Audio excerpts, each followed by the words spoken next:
Hello, my friend. On today's episode, I'm speaking with Ben Pickard, and we're talking about lead follow-up. Specifically, we're talking about our kind of proven process and methods for having consistent lead follow-up that converts your leads consistently into long-term paying members. So if you have a crappy system for lead follow-up, or really no system at all, or if you have a decent system but it's not converting the way you want to, I think this is a great episode for you. So take some notes and let's dive in.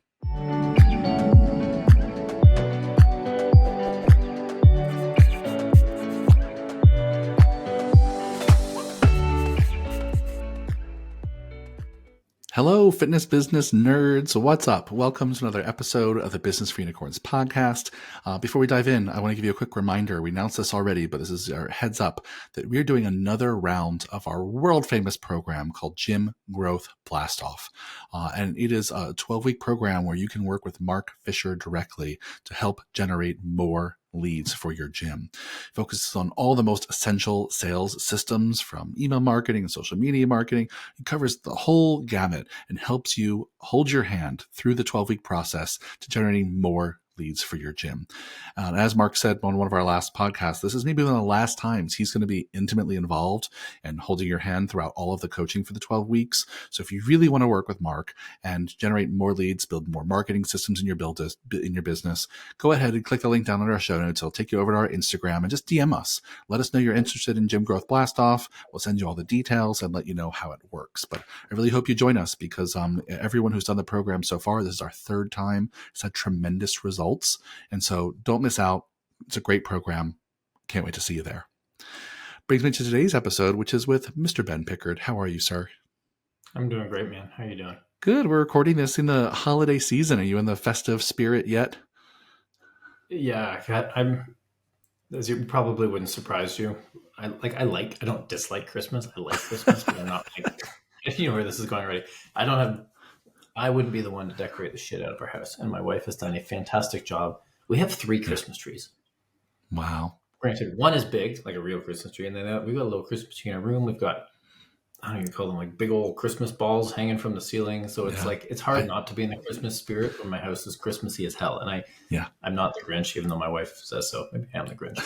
But I'm glad she feels that part of me that I wouldn't normally do because I love it, but I also wouldn't take the initiative to put up, God, we have a lot of LED lights on. Wow. You call it you call it a feather boa around your neck. What do you call it? Oh, yeah.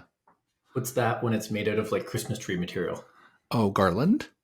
Garland. We got garlands and lights fucking everywhere. How funny. Yeah, I love that. Listen, as long as you go along with it, you're not the Grinch. But if you're like complaining the whole time, then you're the Grinch. So you get to choose. I expressed curiosity around why 3 Christmas trees is necessary. Yeah. That's as far as I went. Listen, I'm with your wife. I would love to decorate more and more and more. And then what happened is for me is that I live in this house mostly in the woods, about 90 minutes north of New York. I think most people know that. And in the woods here, no one drives past my house. So for the first 2 years of owning this house, I bought all this outdoor stuff. I bought like laser lights and inflatable shit to put on your lawn. And I spent all this time the first year or so putting it out there. But then I realized, oh wait, no one even sees this. I don't like to have that many neighbors. Like I'm in a place where people's lots are very big. And so we just, no one sees it. And so the last few years I have not put it out, but I have all this stuff. I really want to be Clark Griswold from National Lampoon's Christmas Vacation. I really want to have the brightest house on the block, but it feels so silly when no one sees it but me. Maybe one day. The inside of your house is beautifully done. Your Christmas tree. Yeah. Thank you. Yeah. We usually have 2 trees inside and, we do some decorating inside, but still, I really am interested in the outside spectacle of it all, but I've been reining myself in the last few years. Maybe at some point I'll do it to the point where people will come from far and wide and make a special trip to my house. The music is synced. Yeah. I really want to be Dolly that. Parton singing some Christmas song. I don't know Dolly as well as you do that sync to your lights. That'd be awesome. Don't worry, Dolly has many Christmas songs. So yeah, I think you're speaking my language. Yeah. All right. Well, future goals. Well, let's dive into today's episode. Today, what we wanted to talk about is lead follow-up. Right? Lead follow-up. And I know this is maybe not the sexiest topic after we just got you all excited talking about Christmas trees and Dolly Parton, but we're talking about this because it is so important. I'll kick this off, Ben, and I'm happy to hear your thoughts about why this matters so much. But we talk to gym and fitness studio owners every day, and many of them actually have pretty decent lead flow, meaning they get people out in the world raising their hands, expressing interest on a pretty decent rate on a regular basis. And then what happens a lot of the time, frankly, a sad amount of time, is that they just don't follow up.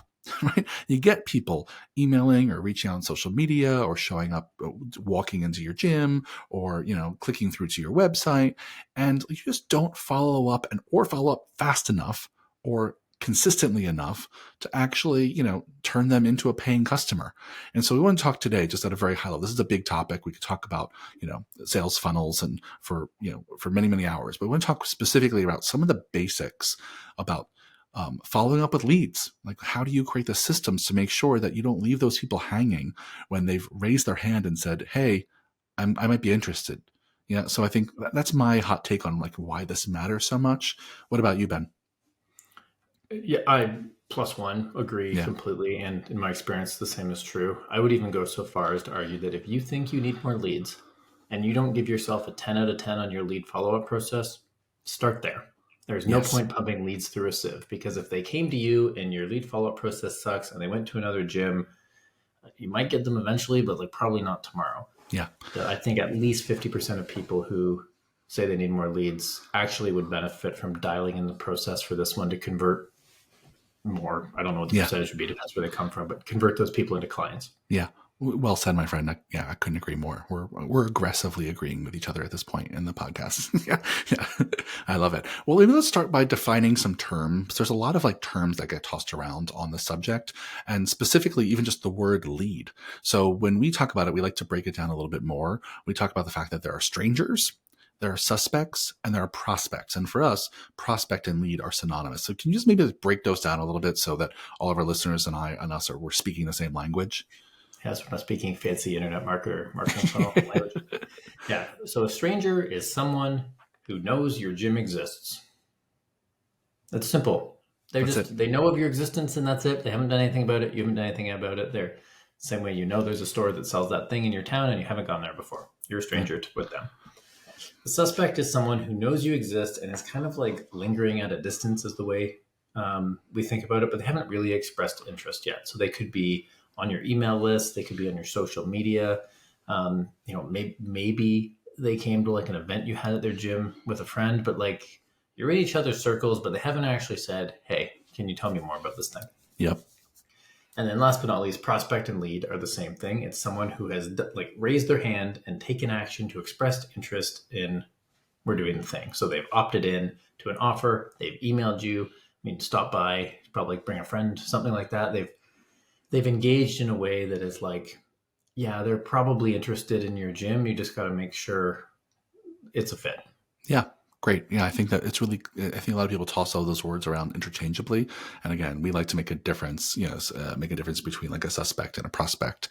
And so that's super helpful. We like to break down lead follow-up into kind of like three main steps. So kind of walk us through this. What's the most important kind of first thing to tackle?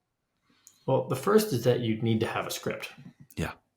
There needs to be what happens if then that process. Like we talked about systems before, it doesn't have to be complicated. Of when a lead comes through, what do you do? And the first step of that is make sure you get in touch with them, ideally in 5 minutes or less. Now, that may not be possible if they're coming through at 2 a.m., which is where automation comes in, and friendly plug for Kilo. Using a software like Kilo to get them an immediate text message can be huge. But you need to know, what do we do when somebody raises their hand? And then what happens? And the first step, being automated, just saves you a lot of time and makes sure that they've got a much faster response rate. And the research is like an overwhelming amount of research shows the faster you can get in touch with them, the better things will go. Yeah. I think that matters so much for our industry. And I think you all you listeners, this. Your leads, people who reach out to you and express interest, they're often doing it from in a moment of like courage, a moment of vulnerability, bravery, right? These are people who often who are reaching out to a gym for the first time in a long time saying, I might be ready. I think I might be ready to ask for help. I might be ready to try something new. I might be ready to step outside my comfort zone. And so when they're opting into your website form or they're DMing you on social media, that's a moment that you need to seize that moment, because for many of them, the moment doesn't last. That moment of motivation or inspiration or bravery or vulnerability, it might be fleeting, right? And so if you don't reach out very quickly, you get them like a few hours later or, a day or two later, that moment has completely passed. They're distracted by their job or their kids, or maybe they talked to the first gym who did respond because they reached out to 3, and you're last on the list, my friend.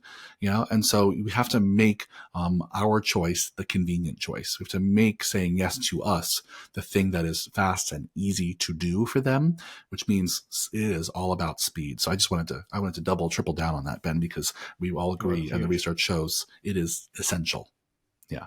Yeah, because to that person, you make a really good point. Like, put yourselves in their shoes. It's like they decided to jump out of the plane. There's a really small window that if they don't jump out of the plane and you don't respond, that they're staying in the plane and not going skydiving. Yeah.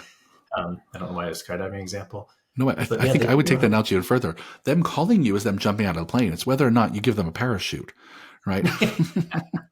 Yeah. Don't let your leads splat into the ground. Don't let your leads fall thousands of feet to their death. Yeah. Catch them, right? It's catch them. It's like we say on social media marketing all the time. You can't let, a comment or a like or some interaction go unnoticed. You have to reach back out and say, thank you, and actually, meet their high five with another hand. Exactly. And you know how awesome your gym is. To them, hopefully your marketing shows that you're different in some way and that nudged them to reach out, but they don't know the difference between you and the big box gym next door, especially if you're Gen Pop, or they don't know between you and the other athlete training center down the road. So the only advantage you have in the early stage until you get an opportunity to show value is speed. Mm-hmm. Like, that is the game until you get a chance to talk to them, and then you can determine, hopefully sell them on it being a right fit, provided it is. Yep. Once you talk to them at the beginning, the only differentiator is that you responded to them faster than the other person. Okay, great. All right. Well, so that's step 1, which is have a process and a script, right? And that script should include when you reach out, how you reach out, and what you say. And the most important part so far about that script is that you have a process in place to do it quickly. Yeah. Before we move on to step 2, just maybe we touch on this very briefly, because I know I want to keep going the rest of the steps. The biggest barrier I hear from people is like, how do I reach out quickly when I'm on the floor all the time? How do I reach out quickly when all of us are just, actually in the gym servicing clients all the time? What do you say to that, Ben? One, you're going to need to just get off the gym floor a little bit more. Yep. I mean, if you're at the point where you really need your gym to grow, you need to be putting more of your time into activities that are going to make your gym grow. I know that's easier said than done, so I say that a little bit tongue in cheek. Yes. And the second one is really like, you're going to need some software in that case to do it. Because even if they get an immediate response, that ideally ask them some sort of probing question, and then they respond and they have to wait even an hour later until you're done your session, at least now you've started a conversation with them. Yes. So I think your options are be really available and do what needs to happen, or get some automations in place to help. Yeah, well said. Yeah, let's move on. What's the next step? So step 2 is you need to keep track of this stuff. Hopefully you're getting enough leads that you can't just keep it all in your head.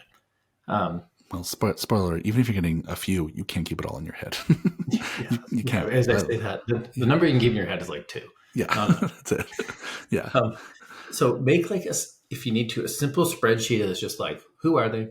What's their email? What's their phone number? And when do you need to reach out? The columns can be like day 1, day 2, day 3, day 4, all the way out to like day 14, possibly day 28. And every day your job is to just go into this tracker and be like, all right, last time I messaged them was December 9th. It's December 10th. I've got to send them another follow-up. You need to make sure that you're being consistent with that follow-up, because otherwise it's going to be like we said, you're not going to be able to keep it in your head. You're going to miss it. And there is a consistency. Obviously, the sooner you can get in touch, the more likely they'll be in within a couple of days. But some people, I've had it at my gym where people send a message and then we're like, yeah, why don't we hop on the phone? They're like, oh, I'm actually about to get on a plane for vacation tomorrow. Can you follow up with me on date? If I forget to follow up with that person, they went to another gym. They're gone. Yeah. Yeah, I think that's it. And I think for many of you just starting out, if you're only getting a small handful of leads every single week, or even a moderate amount of leads every single week, you probably can manage all of your lead follow-up with a simple spreadsheet. simple Google sheet, a simple Excel document. You probably don't need much else. For those of you that are getting, more than a lead a day, or a lead a day or more, I should say, you might start benefiting from some software, right? Something like Kilo, which I know we talk about all the time, right? Some automations for how the follow up happens.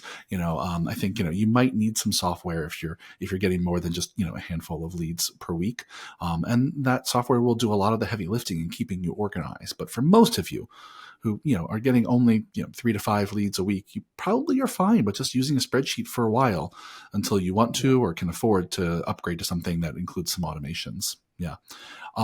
Let's keep going. I think the third step really is all about how you spend time on this, and we've covered that a little bit already. But say more, Ben, about step 3.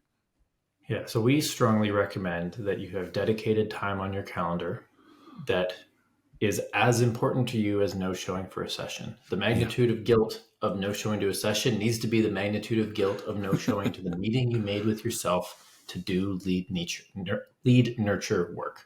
Yeah. Block off an hour a day where you're going to make sure you follow up with those leads, where you're going to be booking discovery calls if that's part of your process, booking consultations. But this is really a time management thing disguised as lead follow-up. You need to be really consistent with this. Having the best process and the best tracking, but you do it 2 days a week is just not really going to get results. Yep. And as you shift from coach to business grower, whatever you want to call that in your business, this is just a mandatory part that needs to happen. Me and my GM have talked about it a lot, that she has an hour a day dedicated to just honestly hitting the phones. We're not suggesting you cold call people, but it's making sure everybody gets answered to. Now, ideally, you'd be doing this multiple times a day, but not everyone's schedule can handle that. But this guarantees that nobody's going more than a day without a response. Mm-hmm. There's also you might be able to explain this better, but there's also a degree of integrity and intentionality that comes with this is a thing I'm committed to doing. Here's the behavior I'm going to do to make it happen. And then you feel accomplished that you did the thing. So you're not going to win every hour, but over time that compounds. Yeah, 100%. I think you said it beautifully, right? It's a matter of integrity, right? To say, hey, I'm going to, catch all these people who just jumped out of a plane, right? If they said they're interested and they want some of what we got, it is my obligation and my duty to meet them at where they're at and give them all the information they need to make us the easy choice, right? The best choice and the easy choice. And I think you're right that you need dedicated time on your calendar that is prioritized above sometimes a lot of other stuff. This is one of the most important things that someone in your gym spends time on, right? And it doesn't have to be a whole 1 hour block a day, right? As Ben said, ideally it's spread out. It might be 3 10-minute blocks throughout your day. Hell, start with 2 5-minute blocks. It's better than nothing, right? And you'll be surprised that in a 5 or 10-minute chunk, how many calls, emails, texts you can make. But if you really focus and you have a script and a template where you can just copy and paste stuff, you can send a lot of texts, a lot of emails, a lot of voice memos in just 5 or 10 minutes.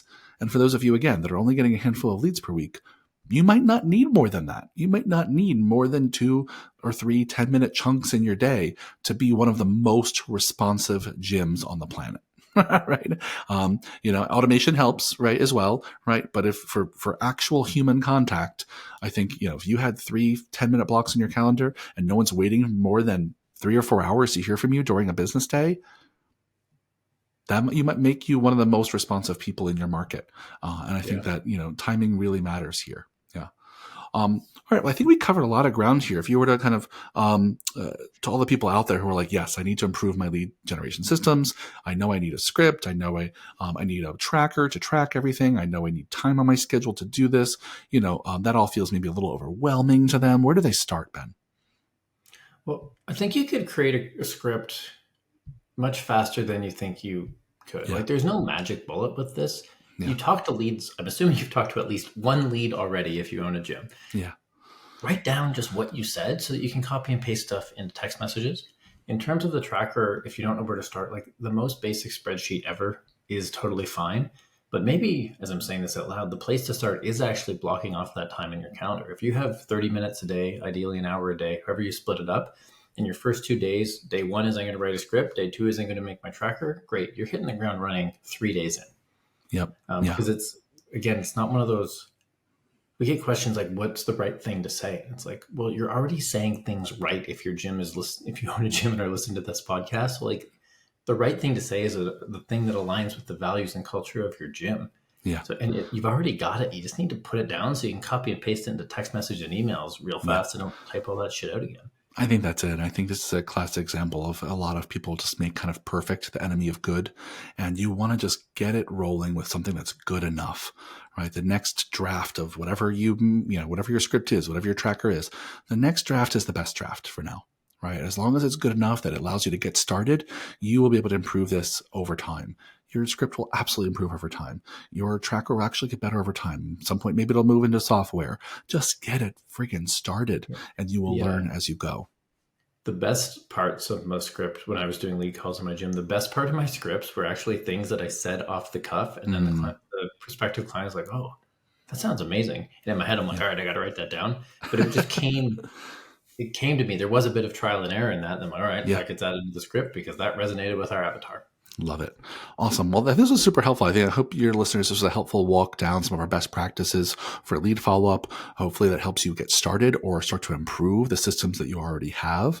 And as a reminder, if you want more help with marketing and sales, we have a Gym Growth Blastoff program starting soon. And space is limited. Last time you're going to really get to work hands-on with Mark Fisher. And so go over our Instagram, DM us, Gym Growth Blastoff, or just the word Blastoff, and we'll send you all the information and help you get started. Thanks as always for a great conversation, Mr. Bickard, and I'll see you on the next one. Thank you, Mr. Kaler.